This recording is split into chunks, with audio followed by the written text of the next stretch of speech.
bizarrely, the Irish army, keen to distinguish themselves from the British, chose a uniform with a Germanic style. News was heavily censored, and G2, the Irish intelligence service, was given increased powers to suppress any anti-Irish activity. That included the IRA. In early 1940, Sean Russell sailed for America again to drum up support and raise more funds. He temporarily handed over the reins of the IRA to an altogether different personality, Stephen Hayes. A militant and a risk-taker, his behaviour was compounded by his fondness for alcohol. Stephen Hayes' first act was to intensify the Bloody S campaign.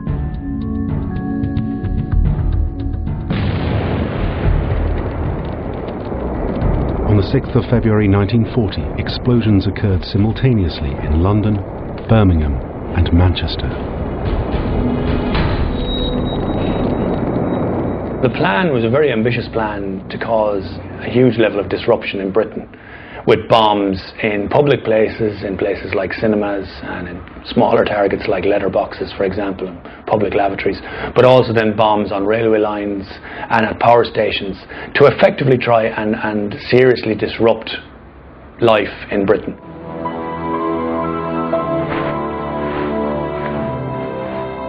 Hayes' Night of Terror raised eyebrows in Berlin.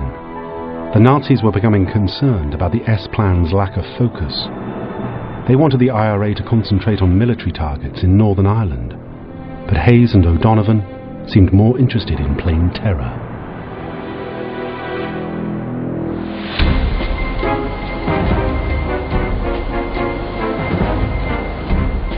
To get control of their trigger-happy friends, on the 9th of February, German intelligence, the Abwehr, sent another agent, Ernst Weber Drohl, to meet the IRA.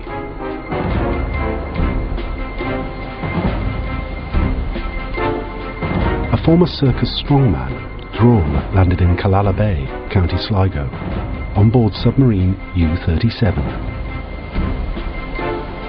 In his rubber dinghy, he brought a more powerful radio transmitter, $15,000 in cash, and a message from Germany requesting the IRA to stop bombing civilians. What Abwehr would have preferred was that the IRA would have concentrated their activities in Northern Ireland against British military installations to generate broad public support in the nationalist communities north and south, and therefore create, in effect, a rebellion in British territory. The message was heeded. The bombing stopped. But not before 300 bombs had been detonated. 96 people had been injured, 7 had died, and hundreds of IRA members interned. Reflecting in the 1960s, Seamus O'Donovan said the S-Plan campaign had brought nothing but harm to Ireland.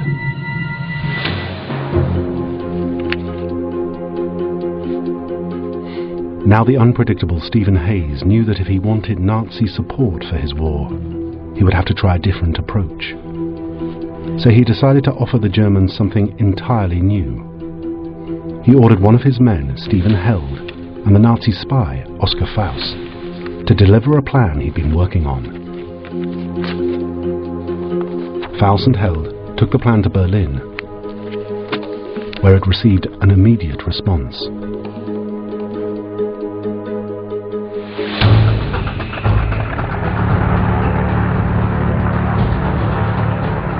That was why, on the 5th of May 1940, a lone German Heinkel was flying over the Irish Republic.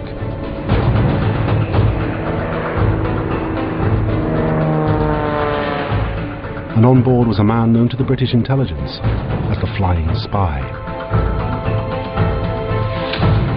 Hermann Gortz was a German intelligence officer who had spent 3 years in prison in Britain before the war on suspicion of spying. Now he had a new mission. Gortz's codename was Kilka. Gilker had studied the dossier sent by Stephen Hayes to Germany. It was nothing less than a plan for the Nazis to invade Northern Ireland with active IRA help. It was called Plan Kathleen. Plan Kathleen proposed the conquest of Northern Ireland by a simultaneous IRA insurgency and the landing of German forces. 50,000 Germans were to be dropped in the north, while over 30,000 IRA fighters were to be concentrated on the Irish border near Lough Erne. Together, they would sweep through Ulster and destroy all British forces.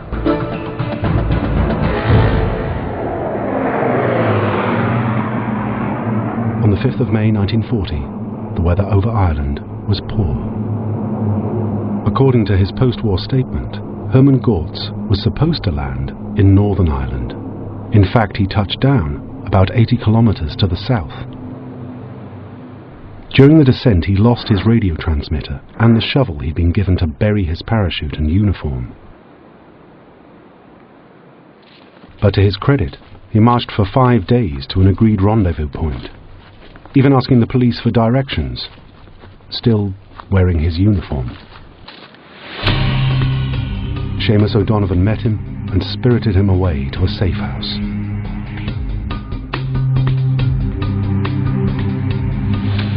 Herman Gortz, Stephen Hayes, Stephen Held, and Seamus O'Donovan met on the 17th of May 1940 to discuss Plan Kathleen, the Nazi invasion of Northern Ireland. On the surface, the plan had appeared to be sound, but it soon became apparent that things were not what they seemed.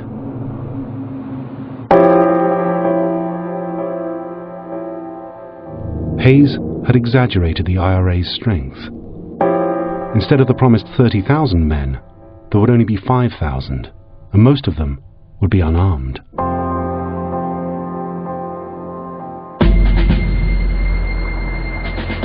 Worse still, the IRA had completely underestimated the strength of the opposition. Gortz later revealed that Plan Kathleen gave no thought to where or how the coast of Northern Ireland was fortified, how German troops were to be brought to Ireland, nor how control of the sea approaches was to be obtained. Plan Kathleen would have been a disaster.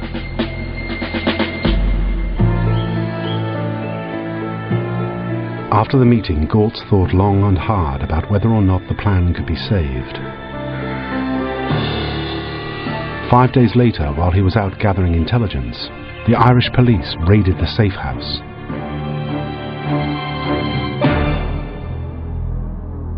Gortz's parachute, typewriter, maps, drawings, and a copy of Plan Kathleen itself were seized. The plan was blown, but Gortz slipped away.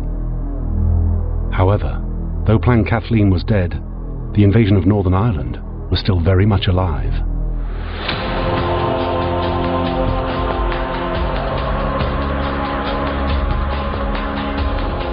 On the same day that Gortz had left Germany, Sean Russell had arrived from the USA. He was treated like a true friend and collaborator, staying in the best hotels and sampling the finest food and wine. He was then taken to a secret base. Russell is given access to the Brandenburg camp where German forces are trained in sabotage, special explosives training. And he's also then introduced to various people in the Nazi hierarchy, including von Ribbentrop, the foreign minister. Von Ribbentrop assigned Foreign Office Minister Edmund Wesenmeyer to oversee all joint IRA operations. Russell was given the details of Hitler's new plan to invade Ireland, called Operation Green.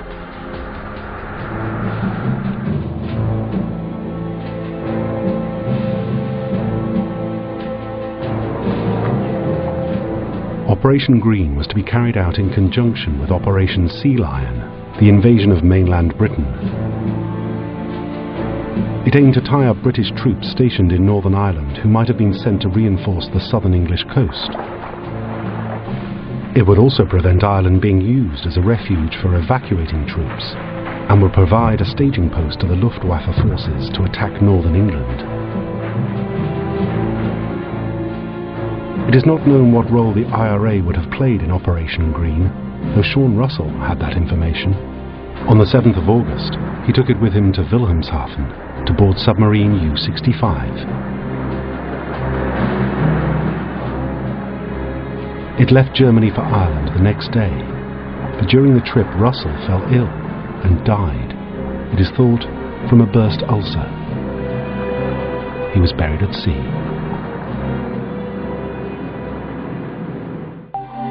In Ireland, Stephen Hayes took over as full-time Chief of Staff. Under his erratic leadership, the idea of invading Northern Ireland would live on, and southern England was already being softened up for invasion.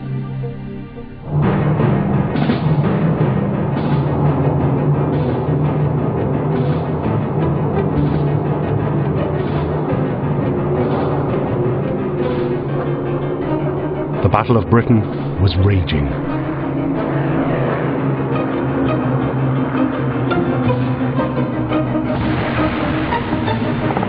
If Hitler wanted to conquer Britain, he needed command of the skies. Throughout the summer of 1940, the struggle for air supremacy was played out above the English Channel in southeast England.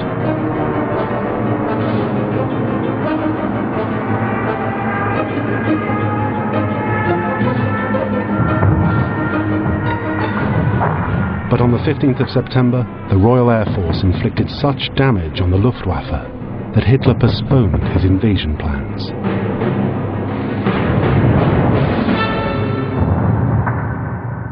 Yet, the very next day, Irish intelligence intercepted a message to Churchill from 2 Irish Republicans. So you think you'll win the war, you poor sap?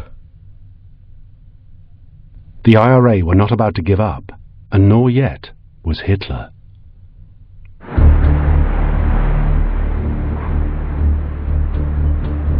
With Operation Sea Lion on hold, Hitler asked the Chief of the Navy and the head of the Luftwaffe for one last report on the likelihood of success of an invasion of Ireland. The Navy replied that any such invasion would be completely hopeless, believing there was a high probability that troops might be cut off and trapped.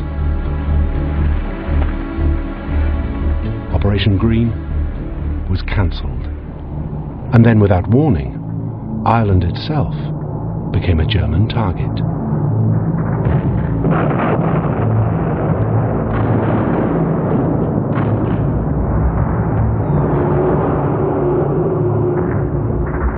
On Easter Tuesday in April 1941, 180 Luftwaffe bombers attacked Belfast. Their target was the Harland and Wolff shipyard, a vital base for the Royal Navy. But the bombing was inaccurate.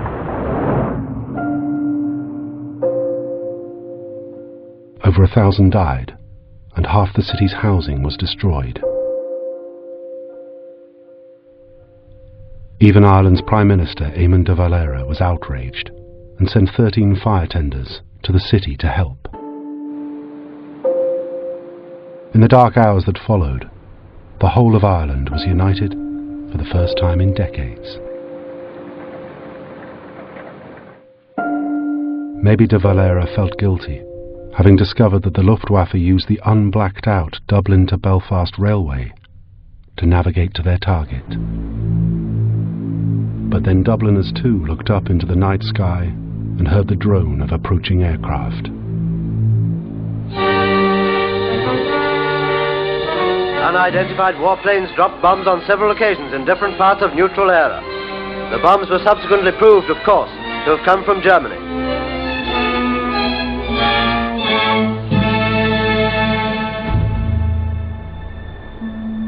On the 31st of May, just after midnight, explosions were heard around the city. When morning broke, Dubliners awoke to 400 homeless, 90 injured, and 34 dead. Many still believe that it was a German reprisal bombing for coming to Belfast's aid, but it is more likely that a Luftwaffe squadron simply flew off course and dumped their bombs on the coast.